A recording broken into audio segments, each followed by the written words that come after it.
Etihad ஏர்வேஸ்ல நான் பார்த்து வியந்த விஷயங்களை தான் இந்த வீடியோல சொல்ல போறேன். சொல்லுங்க. அபுதாபில இருந்து சென்னைக்கு பாதி தூக்கத்துல விடிய காலையில ஒரு 3 மணிக்கு கிளம்புன நானு first time Etihad Airways book பண்ணியிருந்தேன். இதுக்கு முன்னாடி ஒரு 2-3 வாட்டி டிராவல் பண்ணியிருக்கேன். பட் வேற ஏர்வேஸ்ல போயிருக்கோம். அதுல ஃபர்ஸ்ட் வியந்து போன விஷயம் என்ன அப்படின்னு பாத்தீங்கன்னா, இந்த தலகாணியும் பிளாங்கெட்டும் கொடுத்ததுதாங்க. என்ன மாதிரி எப்பயாச்சும் ஃபிளைட்ல டிராவல் பண்றவங்களுக்கு தான் அந்த அருமை தெரியும். என்னதான் நம்ம ஜர்கின்லாம் போட்டு போயிருந்தாலும் திடீர்னு நடுவில் ஒரு குளிரும் பாருங்க. ஒர்க் ஆகிற சார்ஜிங் போர்ட்டு, சீட் அட்ஜஸ்ட்மெண்ட்டுன்னு சொல்லிட்டு எல்லாமே தரமாக இருந்ததுங்க. அப்புறம் நம்ம புக் பண்ணியிருந்த ஃபுட்ஸ் எல்லாமே வந்துருந்தது.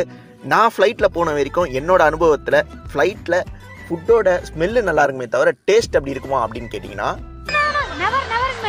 அப்படியே சட்டுன்னு திரும்பி அந்த ஜன்னல் வழியாக அந்த வியூவை பார்த்தா பறந்து பார்க்க ஏங்கும் பூக்கள் சிறகை நீட்டுதா, ஓடும்